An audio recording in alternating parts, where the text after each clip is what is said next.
নমস্কার। টুকরো কথায় আজকের বিষয় হলো কাঁদছে দেখো ব্যাসদেবের কর্ণ, আর সেই কান্নাটাও কাঁদছে আমাদের কারণে। একটু অন্যরকম কথা না? কর্ণ কাঁদছে বলছি কিসের জন্য? আমরা তার চরিত্রকে, ব্যাসদেবের কর্ণ যেরকম মূল একটা চরিত্র মহাভারতে, তার থেকে ব্যাখ্যা বা অপব্যাখ্যা করতে করতে একেবারে অনেক দূরে নিয়ে গিয়ে তাকে বেচারা সাজিয়ে দিয়েছি।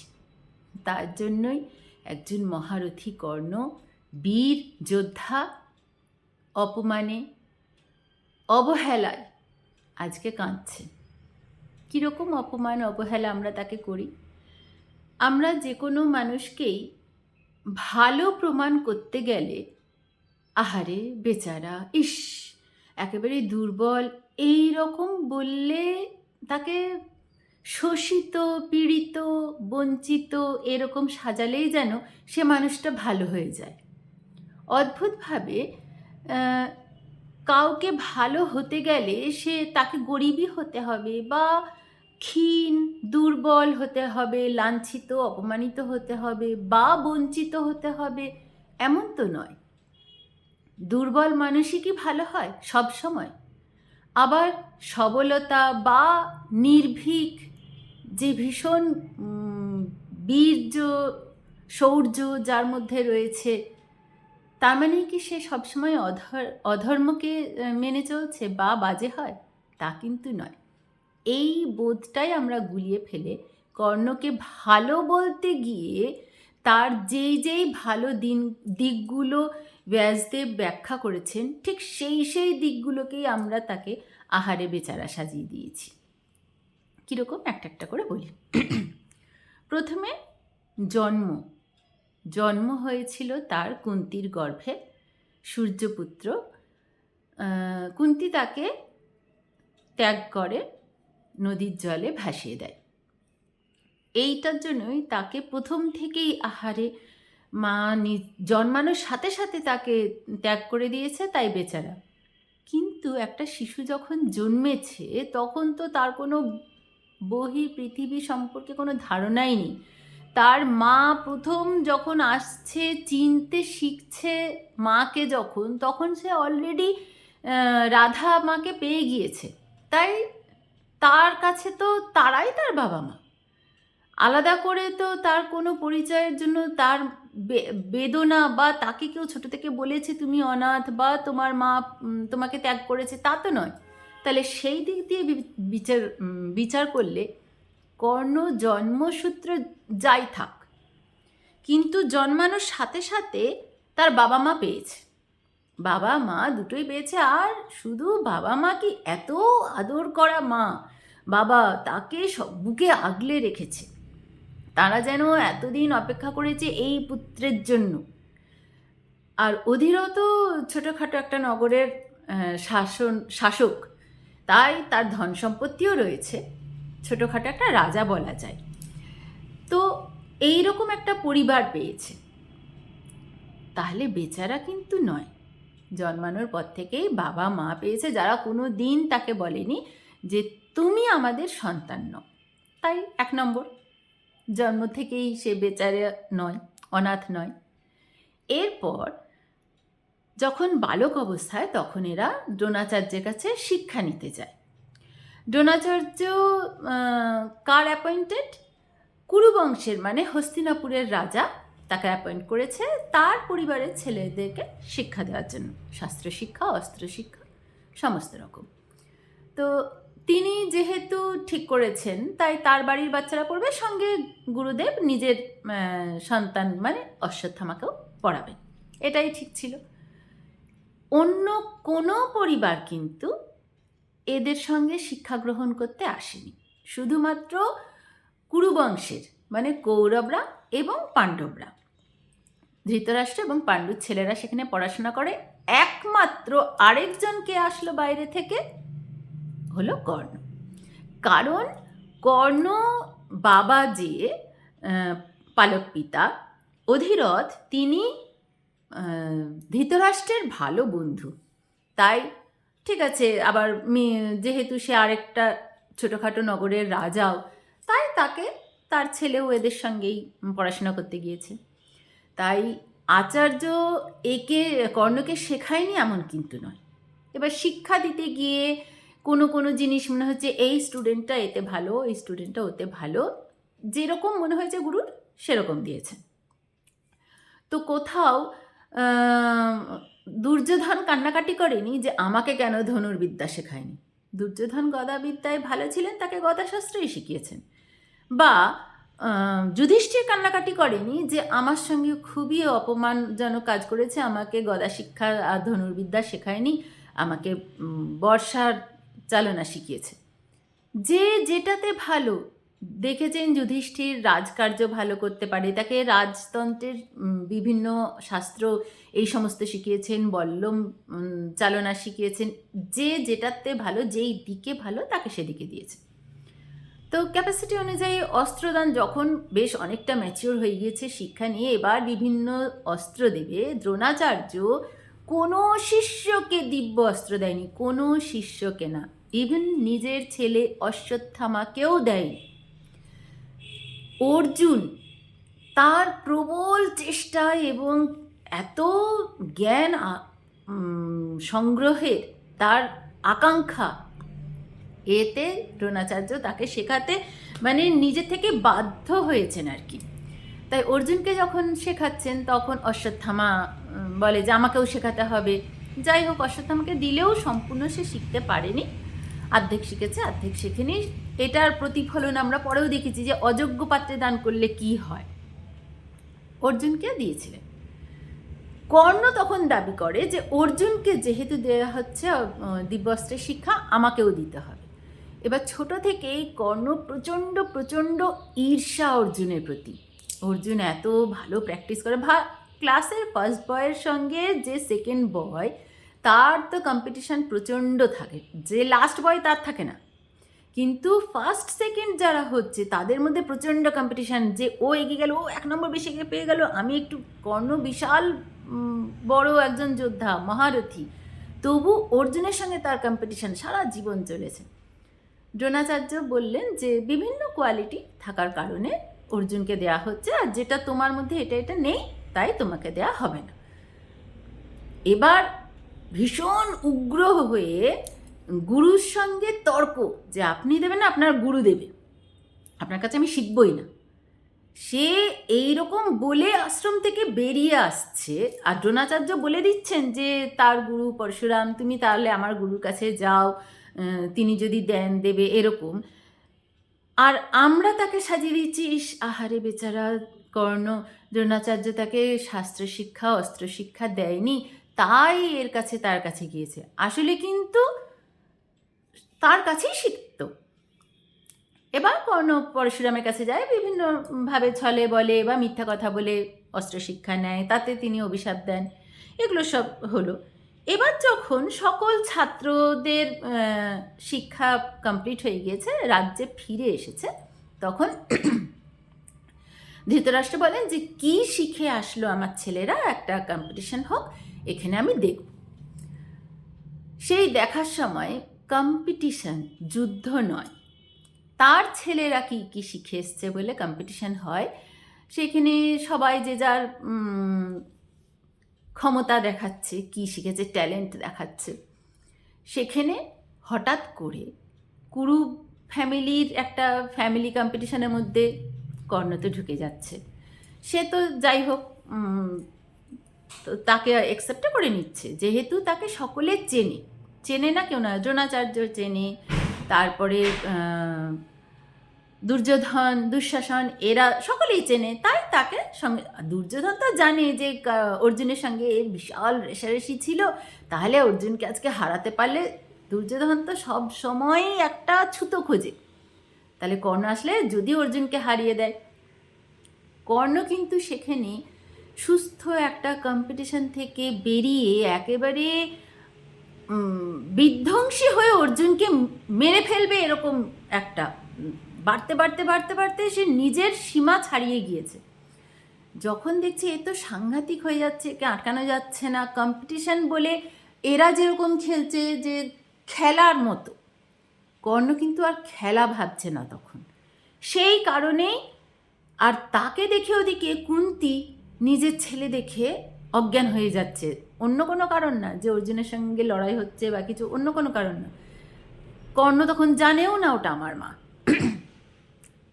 সকলে মিলে তখন সাথে সাথে বলে যে না, এমন একটা পরিস্থিতি, কুন্তি অজ্ঞান হয়ে গিয়েছে, খেলাটা আর খেলার মতো চলছে না, একেবারে এটা কি মল্লযুদ্ধ চলছে, তাই এখানেই স্টপ করো। বাধ্য হয়ে সেদিনকার অস্ত্র রাখতে বাধ্য হয়েছিল কর্ণ। এটা কর্ণ জানে, আমরা জানি না। আমরা বলছি যে ইস, কম্পিটিশনটা হচ্ছিল কিন্তু হতে দিল না সুতপুত্র বলে। সেখানে একজনের কারোর মুখ থেকে তুমি সুতপুত্র আসেনি, এসেছে যে কম্পিটিশনের মতোই হওয়া উচিত। এটা তো যুদ্ধ নয় যে একজন আরেকজনের প্রাণ নিয়ে নেবে। সে যুদ্ধ সেখানেই থামবে। এরপর গুরু দক্ষিণা হিসেবে দ্রোণাচার্য তিনি বললেন যে ধ্রুপদ রাজকে কে হারাতে পারবে। কর্ণ সবসময় দেখে যে অর্জুনের সঙ্গে কম্পিটিশন, সবার আগে বললো যে আমি হারিয়ে দিয়ে আসবো। আর সত্যি সত্যি কর্ণ এত ভালো যোদ্ধা, আর এদিকে ধৃতরাষ্ট্রের 100 পুত্র, কর্ণ রয়েছে সঙ্গে, তাহলে তো এরাই, ধৃতরাষ্ট্রের ছেলেরাই জিতবে, এর কোনো দ্বিমত নেই। দুর্যোধন কর্ণকে সঙ্গে করে চলে গেল আর পাণ্ডবদের নেব না বলল।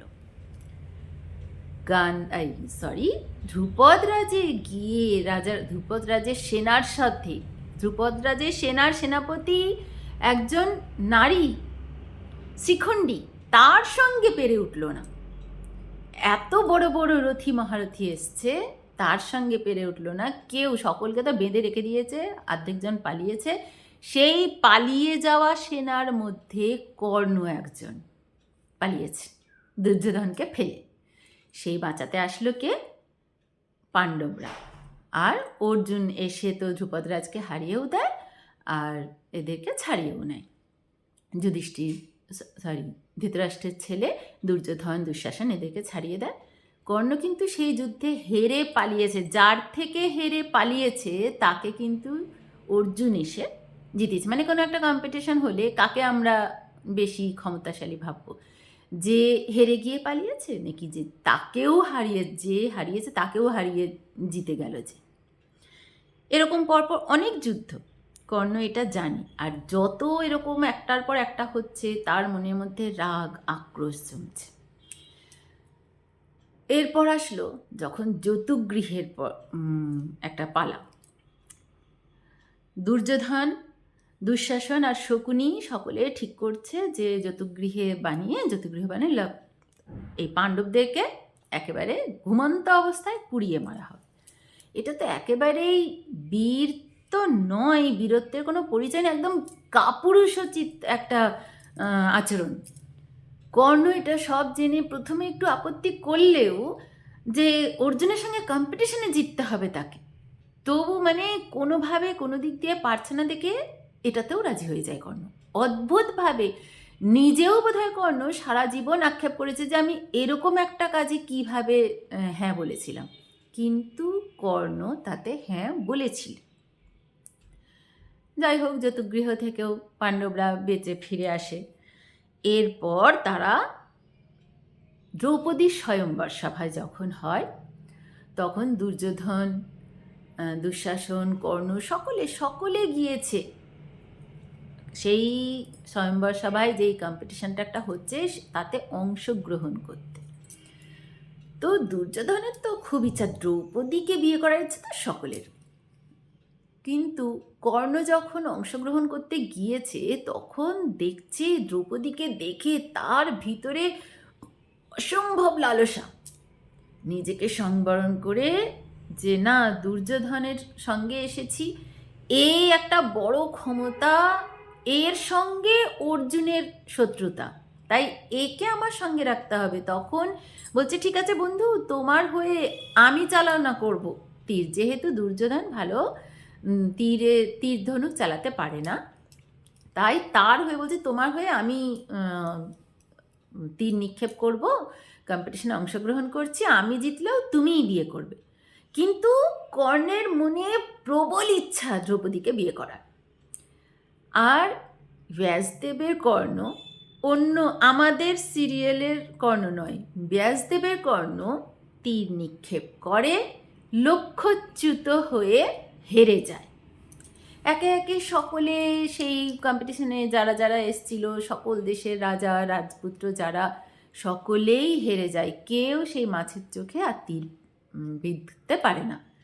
এরপর আসে ব্রাহ্মণবেশী অর্জুন। তার চেহারা, তার সেই জৌলুস দেখে কর্ণের সন্দেহ হয়েছিল যে এরকম চেহারা, এরকম সুপুরুষ একজন অর্জুনের মতো ঠিক। কর্ণ নিজের প্রতিদ্বন্দ্বীকে ভালো চেনে। এবার যখন কম্পিটিশনে অংশগ্রহণ করছে ব্রাহ্মণ, দরিদ্র ব্রাহ্মণ হিসেবে, তখনও কেউ আপত্তি করেনি। কতক্ষণ আপত্তি করেনি? যতক্ষণ না লক্ষ্য ভেদ করছে। অর্জুন তীর ছুঁড়ে লক্ষ্য ভেদ করায় এবার সকলে মাথা খারাপ হয়ে গেছে যে আমরা সব এত বড় বড় রাজা, রথী, মহারথী বসে রয়েছি, আমরা কেউ পারলাম না, একজন ব্রাহ্মণ এসে দ্রৌপদীকে বিয়ে করে নেবে। এই অপমান সহ্য করা যায় না। মানে হুড়মুড়িয়ে সকলে প্রতিবাদ করে, বিশাল ঝামেলা করে, ঝগড়া করে একটা যুদ্ধ বাঁধিয়ে দেওয়া। সেইটাকেও প্রতিহত করে ঠেকিয়ে অর্জুন, ভীম সেখান থেকে দ্রৌপদীকে নিয়ে যায়। এরপর তো যা হোক, আবার সকলে জানতে পারে পাণ্ডবরা বেঁচে রয়েছে, তাদেরকে আবার রাজত্বে ফিরিয়ে আনা হয় হস্তিনাপুরে। এরপর ইন্দ্রপ্রস্থ দেখে ও হো, সেই দুর্যোধন, কর্ণ, এদের যা অসহ্য বুকে জ্বালা, এ জ্বালা কোথায় রাখে? একে তো ওদের হারাতে পারছে না, কোনো রকমে ফেলাঝেলা করে খাণ্ডবপ্রস্থ দিয়ে দিয়েছিল। সেই খাণ্ডবপ্রস্থে এমন ইন্দ্রপ্রস্থ দাঁড় করিয়েছে এরা, দিগ্বিজয় জয় করে বেড়াচ্ছে। এ তো সহ্য করা যায় না। তখন কি করলো? প্ল্যান করলো যে পাশা খেলা, এমন একটা খেলা যেটাতে সহজে তাদেরকে, কেউ মাস্টার নয় পাশা খেলায়, তাদেরকে হারানো যায়। আর জুয়ার বাজি রেখে কোনো বীর কি কখনো আরেকজনকে হারাতে গিয়ে জুয়া খেলে হারে বা হারাতে চায়? সে তো নিজের বীরত্ব প্রমাণ করার জন্য যুদ্ধক্ষেত্রে যাবে, কোনো কম্পিটিশনের প্ল্যাটফর্ম খুঁজবে। কর্ণ এতটাই ঈর্ষাপরায়ণ, দুর্যোধনের সমানই, দুর্যোধনের প্রতি বন্ধুত্ব দেখিয়েছে, কিন্তু বন্ধুত্বটাও তার কমন ইন্টারেস্ট, তার শত্রুরা কমন, তাই এতটা ঈর্ষাপরায়ণ হয়ে নিজের বীরত্বকে নিজে হেয় করে জুয়া খেলায় নিজের শত্রুকে হারাতে যায়। যাই হোক, যুধিষ্ঠির তো সব কিছু হেরে গেল পাশা খেলায়। এরপর সব কিছু হেরে যাওয়ার পরেও আরও কত অপমান করা যায়, মানে মনের জ্বালা মিটছে না। তখন দ্রৌপদীকে রাজসভায় তার চুলের মুঠি ধরে আনার প্রস্তাবটা কর্ণ দেয়, শকুনিও দেয়নি। শকুনিও এ কথা মুখে আনতে পারেনি। যখন কর্ণ এ কথাটা বলে, তখন শকুনিও কিছুক্ষণের জন্য স্তম্ভিত হয়ে যায়, এ কী বলছে কর্ণ। কর্ণ তার যে একটা অপূর্ব সুন্দরী নারী, তাকে পাওয়ার যা লালসা, তারপর তাকে কে পেল? তার পরম শত্রু অর্জুন, যাকে কিনা সে একেবারে সহ্য করতে পারে না, তার চোখের সামনে এরা তাকে জয় করে নিয়ে গিয়েছে। এত কিছু কেউ তাকে ধরে বেঁধে অপমান করেনি, নিজেই নিজেকে অপমানিত বোধ করে সেই রাগে, জ্বালায়, ঈর্ষায়, মানে যত রকম রিপু রয়েছে, কাম, ক্রোধ, লোভ, মোহ, মদ, মাৎসল্য, সব কিছু মিশিয়ে চরম একটা কথা বলল যে দ্রৌপদীকে চুলের মুঠি ধরে নিয়ে আসো। নিয়ে আসার পরেও প্রত্যেকটা বাক্য ওই সভায়, মানে দুর্যোধনও সেদিন বোধহয় বারে বারে চমকে, এখনকার সিরিয়াল হলে এমনি করে যে চমকে ওঠে, সেরকম দুর্যোধনও বোধহয় চমকে চমকে উঠেছিল কর্ণের আচরণে। আনার পর বলছে যে, দ্রৌপদী চিৎকার করে বলছে, আমি এক বস্ত্রে রয়েছি, আমি ঋতুমতী। কর্ণ বলছে যে এর বস্ত্র থাকা আর না থাকার কি আলাদা, ওই একটা বস্ত্র খুলে দাও। যে দাসী, তার বস্ত্র থাকা না থাকার কোনো ইয়ে নেই, সে তো বেশ্যা, যার 5-5টা বর রয়েছে, সে সাধারণ নারী নয়, সে বেশ্যা। তাহলে এই রকম একটা ওয়ার্ড তার জন্য ইউজ করছে। ওই সভাতে দুর্যোধন দুঃশাসনও করেনি, শকুনিও করেনি, কর্ণ করেছে, যাকে আমরা মহারথী বলি, তার বিশাল মহানুভবতার কথা বলি। এই সব কিছু কিন্তু কর্ণ অনুভব করেছে, সে জানে সে এই ভুল কাজগুলো করেছে। যদি কখনো জীবনে অনুশোচনা করেছে, তখন কর্ণ নিশ্চয়ই মনে করেছে যে আমি এই ভুল কাজগুলো করেছি। তাতে এতটুকু বিবেক থাকলেও কর্ণ লজ্জাবোধ করেছে নিজের আচরণে। এরপর ওখানেও তাদের বনবাস হয়ে যাওয়ার পর, অজ্ঞাতবাসে যাবার আগে বনবাস তখন গন্ধর্বদের সঙ্গে লড়াই, সেখানেও কর্ণ হেরে যায়। একের পর এক যুদ্ধে কতবার ভীমের সঙ্গে যুদ্ধ হয়েছে কর্ণের, কর্ণ হেরে গিয়েছে। কতবার মানে অর্জুনের ছেলে অভিমন্যু, তাকে এইভাবে হারিয়েছে। কর্ণ বারে বারে ঠেকেছে যে আমি যোগ্য নই। বিরাট রাজ্যে যখন যুদ্ধ হলো, অর্জুন একা, আর কৌরবদের এত বড় সেনা, অর্জুন একা রাজপুত্র উত্তরকে সঙ্গে নিয়ে এসেছে, শাড়ি পরে বৃহন্নলার বেশে এসেছে, শাড়ি পরে যুদ্ধ করেছে। অত বড় কৌরব সেনাকে পুরো একা হাতে অর্জুন বিধ্বস্ত করে তাদেরকে ফেরত পাঠিয়েছে। সেখানেও কর্ণ হেরেছে, কিন্তু অর্জুন একা ছিল, কোনো সেনাবাহিনী ছিল না, সেখানেও কর্ণ হেরেছে। তাহলে কর্ণ এটা জানে যে যুদ্ধ করতে করতে একে আমি হারাতে পারছি না।